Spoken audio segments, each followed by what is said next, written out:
कहा गया है शास्त्रों में, कावेरी का नर्मदयोः पवित्रे समागमे सज्जन तारणाय सदैव मान्धा त्रिपुरे वसंतम ओंकारमीशं शिवमेकमीडे।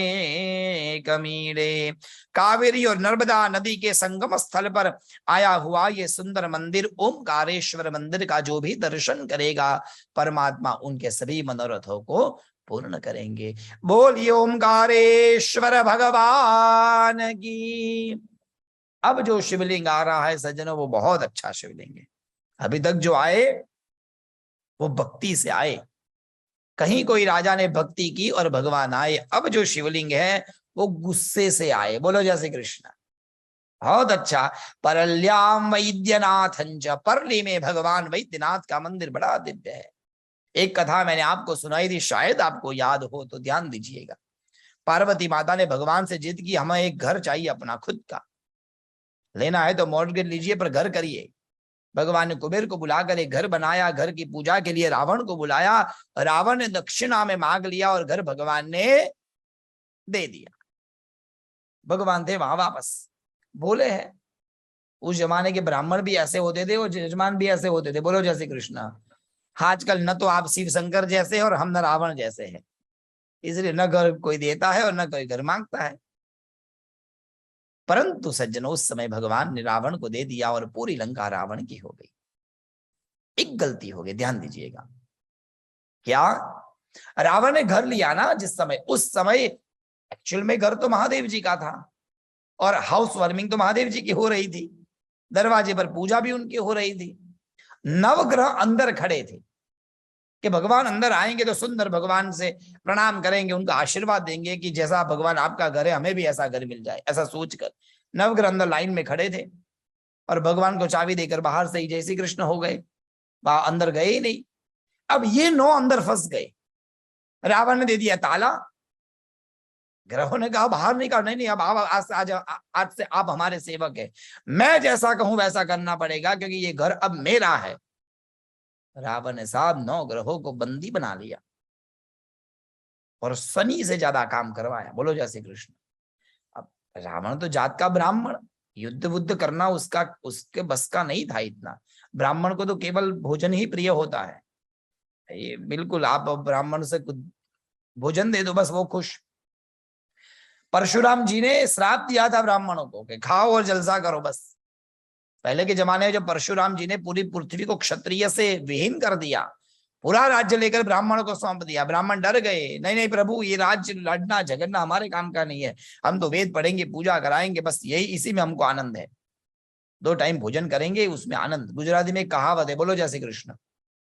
ब्राह्मण नु भाणामा, ब्राह्मण जितना भी कमाएगा ना वो पूरा खर्चा उसका भाड़े में मतलब भोजन में ही हो जाएगा। उसको 2 टाइम अच्छा भोजन चाहिए। पूछिए मुख्याणी जी को, बोलो जय श्री कृष्ण। 2 टाइम ठीक से चाहिए उनको। ब्राह्मण नु भाणामा, वाणिया नु पाणामा।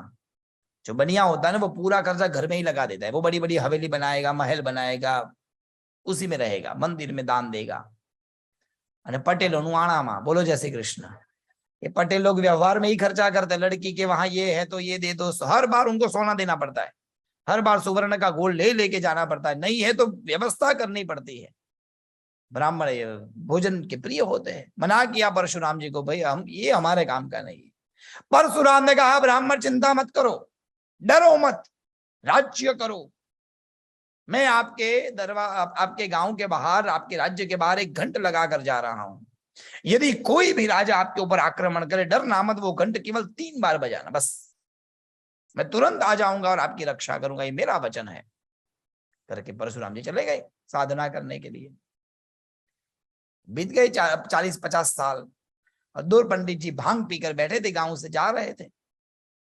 एक भांग पियो पंडित जी ने दूसरे पंडित जी को कहा, यार मंदिर नहीं है, ये घंट किसने लगाया जी? मंदिर तो घंट तो प्राय मंदिर में होता है। तो कहा लोग कहते हैं कि परशुराम लगा के गए, 3 बार बजाएंगे तो आएंगे। वो भांग ज्यादा पी थी, उसने कहा ऐसे थोड़ी आते हैं, लेट मी ट्राई। हाँ, ट्राई करने के लिए उसने घंटी बजाई 3 बार, टन टन टन। तुरंत परशुराम आए परशु लेकर, किसने आक्रमण कर दिया? नहीं नहीं भगवान, हम तो खाली मजाक कर रहे थे, देख रहे थे आप आते हैं कि नहीं आते हैं। अरे साहब, आया गुस्सा परशुराम, ब्राह्मणों को कहा श्राप दे दिया, जाओ जीवन भर खाते रहो और भोजन में ही मस्त रहो। बोलो जय श्री कृष्ण।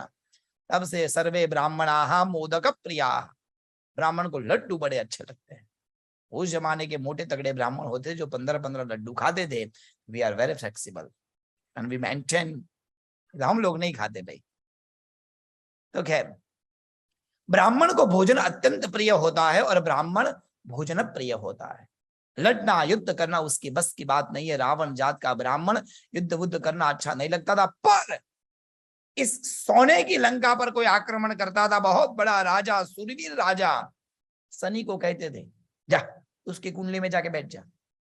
और जिस दिन व्यक्ति की शनि की पनौती शुरू हुई ना साहब, आदमी का के पास कितना भी होगा उसका कुछ चलेगा नहीं, सब उल्टा पड़ जाएगा।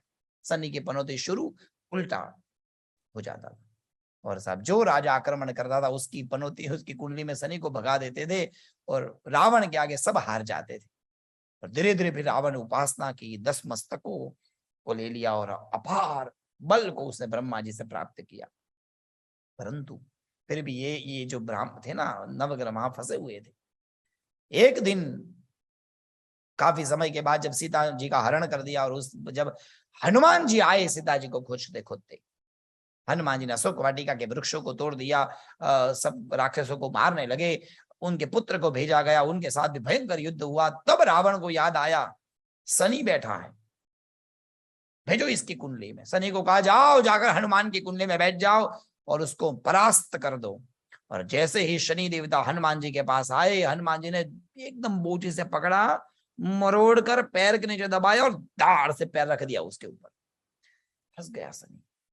महाराज महाराज माफ करो, मुझे पता नहीं था आप महादेव के रूप है, आप हनुमान है, आप एकादश रुद्र के अवतार है, माफ करिए महादेव, माफ करिए महादेव, गलती हो गई। हनुमान जी माफ करिए। हनुमान जी ने कहा अब तो तुमको छोड़ूंगा ही नहीं, बताओ उपाय क्या है छोड़ने का।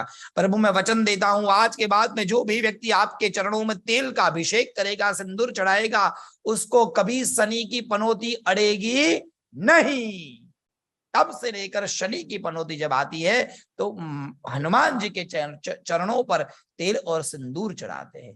ध्यान दीजिएगा, तेल और सिंदूर केवल चरणों पर चढ़ता है, पूरे हनुमान जी को मेहरबानी कर के तेल से न हिलाइएगा मत। आज ही लोगों में घुस गया है, भर भर के तेल लाते हनुमान जी पर चढ़ाते हैं। सिंदूर लगा सकते हैं, तेल नहीं लगा सकते। तेल शनि की पनौती को दूर करने के लिए केवल चरणों में लगता है, हनुमान जी के चरणों में केवल तेल लगता है। ये नवग्रह रावण के वहां बंदी बन गए थे, छुटने के लिए प्रयोग कहा था भगवान को। भगवान ने कहा समय आएगा और आपको छुड़वाने के लिए स्वयं ये महादेव हनुमान बनकर आए थे, इसलिए वो यहाँ पर आए।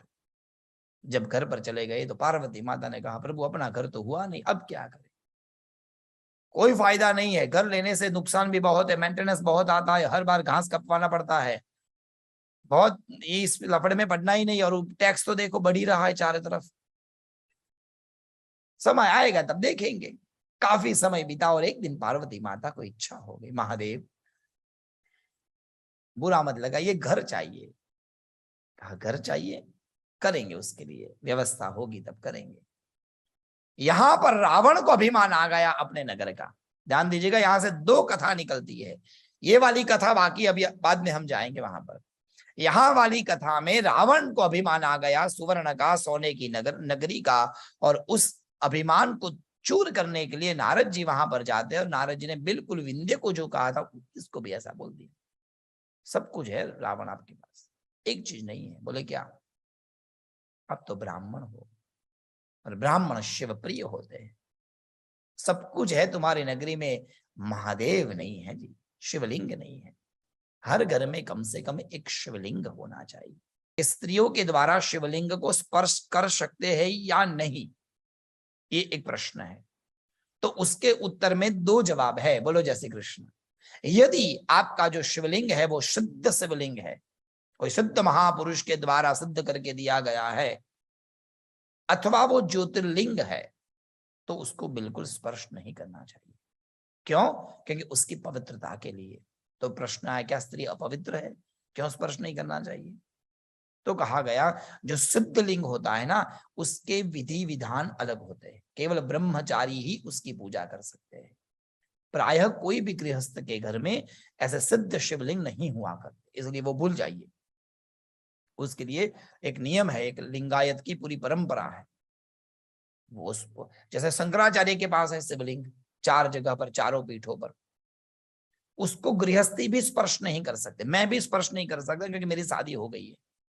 जो पूर्ण ब्रह्मचारी है, जो परिव्राजक धर्म से अपलावित है, जिसने संन्यास्त दीक्षा ली है, वही वो शिवलिंग की पूजा कर सकते हैं, ऐसा एक नियम है। क्यों? क्योंकि वो शिवलिंग की पवित्रता के लिए। पर जो हमारे घर में शिवलिंग है वो स्थापित शिवलिंग है, उसकी स्थापना की गई है, तो इसीलिए जरूर स्पर्श कर सकते हैं। शिवलिंग को यदि स्त्री स्पर्श करे उसमें कोई पाप नहीं है। पर घर में कौन सा शिवलिंग रखना चाहिए? तो संजय याद रखिएगा, घर में इतना ही शिवलिंग हो जो अंगुष्ठे के मात्र का हो, बहुत बड़ा शिवलिंग नहीं रखा जाता। क्यों? क्योंकि यदि आपके पास में बहुत बड़ा शिवलिंग होगा तो उसकी नित्य पूजा करनी होगी, जैसे मंदिरों में होती है। चाहे कुछ भी हो जाए, बर्फ आ जाए या कुछ भी हो जाए, इस मंदिर में भगवान के शिव का अभिषेक अटकता नहीं है, रोज होता है, क्योंकि बड़े शिवलिंग का एक विधि विधान होता है। पर छोटा अंगुष्ठ मात्र शिवलिंग होगा, 2 प्रकार की प्रतिष्ठा होती है, एक चर प्रतिष्ठा और एक अचल प्रतिष्ठा। अचल मतलब एक बार बिठा दिया फिर उसको कोई हिला नहीं सकता, जैसे अपने मंदिर में है, एक बार आपने शिवलिंग को रख दिया, अब वो हिलाना नहीं है, मतलब स्थिर हो चुके, अब उस शिवलिंग की पूजा रोज करनी होगी, ये नियम है। पर जो घर में है ना, वो छोटा सा होता है, उसकी स्थापना नहीं होती है, वो चलित प्रतिष्ठा है, इसलिए पूजा कर सकते हैं। परंतु परंतु 5 प्रकार के शिवलिंगों में भी कुछ कुछ नियम है। सबसे उत्तम स्फटिक का शिवलिंग है, जिसमें ज्यादा नीति नियम नहीं है, हर कोई उसकी पूजा कर सकता है, चाहे छोटी लड़की हो, चाहे बड़ी लड़की हो, चाहे विवाहित स्त्री हो या चाहे वृद्ध हो, वो जरूर शिवलिंग की पूजा कर सकते हैं जो घर में शिवलिंग है।